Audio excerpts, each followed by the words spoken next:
هالو und herzlich willkommen bei Deutsch mit كريم. ازيكم عاملين ايه؟ انا النهارده جاي اعلمك تزوغ من الشغل بالالماني. ما تيجي نشوف مع بعض هنزوغ ازاي. احنا طبعا عارفين عندنا بلاو يعني اللون الازرق، وماخن معناها دو او ميك يفعل. لما بيجوا مع بعض بلاو ماخن معناها يتغيب عن العمل، بس يعني بدون عذر، معناها انا اغيب كده ايه بمزاجي. فتعالى كده نقول مثال على الموضوع دوت. هالو شيف. Mir geht's gar nicht gut. Ich muss heute zu Hause bleiben.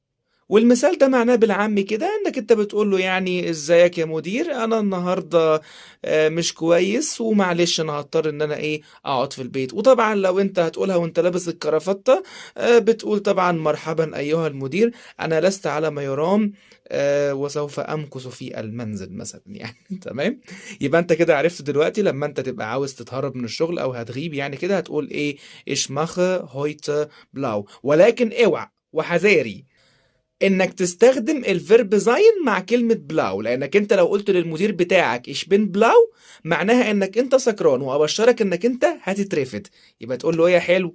تقول له ايش ماخ هويتا بلاو، وما تقولش ايش بين بلاو.